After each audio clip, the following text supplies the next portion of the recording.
everybody wants to get into it, so therefore the threat of new competitors is relatively low. And the threat of substitute products is extremely high. Clothing can be purchased not only at other consignment retailers, but at every clothing retail shop there is. So this is what the five forces circle looks like for a consignment clothing reseller or retailer. Now, the product or service feasibility analysis, which is the second of the three, tries to answer a couple of questions, and that is, will the customer buy it, and can we sell it and make a profit? That's what you're trying to determine.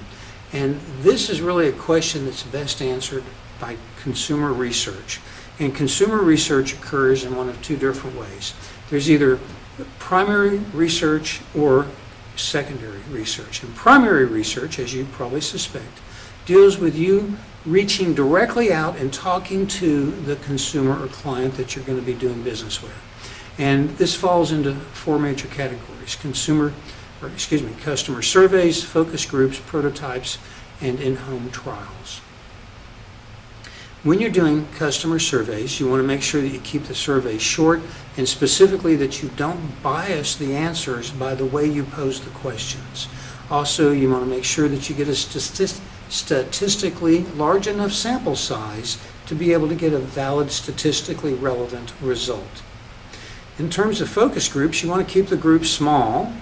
You want to be sure to listen carefully, and you want to make note that you can do these focus groups through things like the internet, telephone focus groups, as well as webinars, and you can even do things through Facebook. So there's a lot of alternatives to doing focus groups in a physically, like in the same room. Prototypes are expensive and they're highly effective. They are a little difficult because they're expensive, but they give you tremendously valid feedback, especially regarding features that you may not have thought or realized that you either needed or didn't work the way that you thought they would in a real life environment.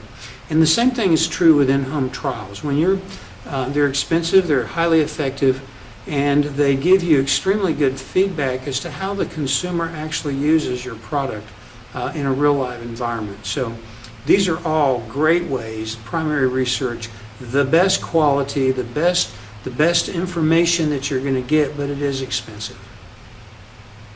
Secondary research is less pertinent and less expensive. And you can get information from trade associations, from direct mail list vendors, from demographic data providers, census data.